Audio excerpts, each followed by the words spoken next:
सरकारने नेमलेल्या SITवरती मराठा समन्वयक तथा काँग्रेस नेते संजय लाखे पाटील यांनी ऑब्जेक्शन घेतलेले ते आपल्याबरोबर आहेत। ह्या SITवरती नेमकं तुमचं काय ऑब्जेक्शन आहे?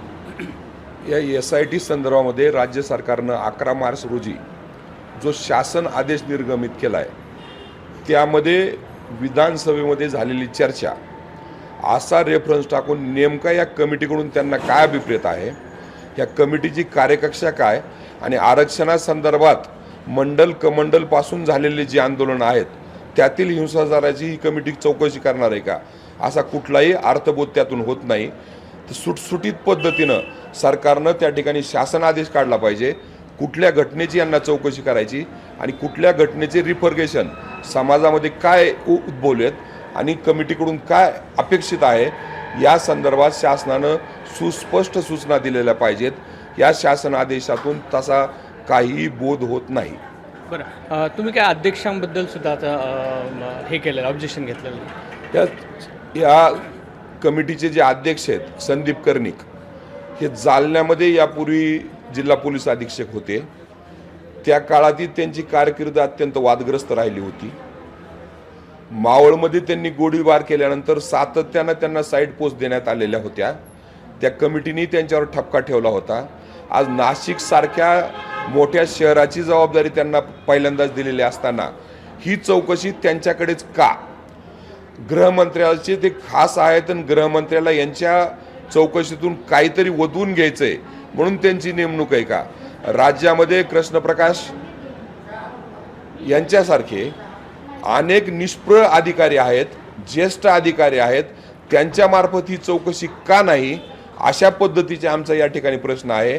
आणि मूळ आमची मागणी अशी होती की माननीय उच्च न्यायालयाच्या न्यायमूर्तीमार्फत ही चौकशी झाली पाहिजे आणि आंतरवाली सराटीला जो काही त्या ठिकाणी लाठीचार्ज झाला निष्पाप नागरिकावर, अश्रुधुराचे नळकांडे फोडले आणि गोळीबार झाला, अमानुष पद्धतीने गोळीबार झाला, त्याची चौकशी करणं पाहिजे हे अभिप्रेत होतं। परंतु तसं कुठलंही यामध्ये हे नसताना सरकारनं हा GR काढलाय आणि हा GR अतिशय विस्कळीत आहे, त्यातून काहीही बोध होत नाही।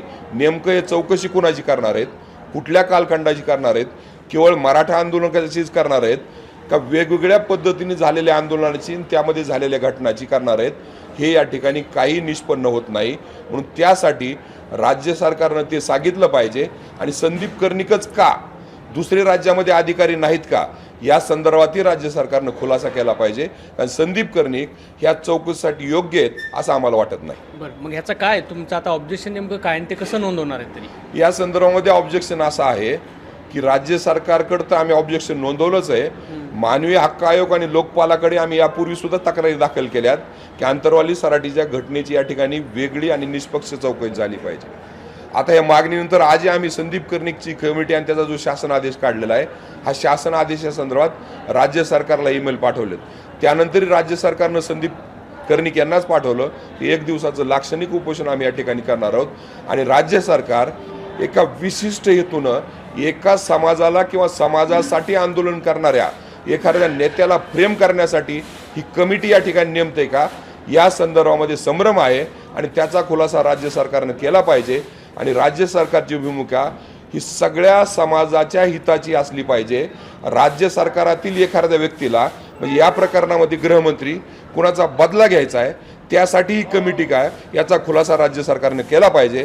आणि माझा स्पष्ट आरोप आहे या राज्याचे गृहमंत्री देवेंद्र फडणवीस हे मराठा समाजाची आणि मराठा नेत्याची सूड घेण्यासाठी त्यांनी ही कमिटी नेमलेली आहे आणि ते कसं बसवायचं हे त्यांना कळत नव्हतं म्हणून विस्कळीत शासन आदेश या ठिकाणी काढलेला आहे। आणि यातून निवडणुकीच्या तोंडावर तिन्ही समाजाकडून वेगवेगळ्या तक्रारी येतील आणि राज्यातील वातावरण बिघडल।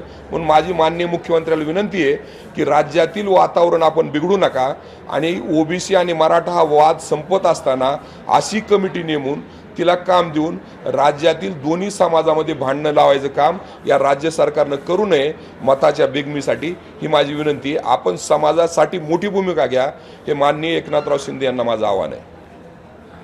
एकूणच मराठा क्रांती मोर्चाचे समन्वय किंवा मराठी क्रांती मोर्चाच्या वतीनं या GRवरती ऑब्जेक्शन घेत कुठेतरी येणाऱ्या काळामध्ये मराठा विरुद्ध OBC असा वाद लावण्याचा प्रकार या SITमधून होऊ शकतो असा देखील त्यांचा आरोप आहे। रवी मुंडे, ABP माझा, जालना. एबीपी माझा, उघडा डोळे बघा नीट.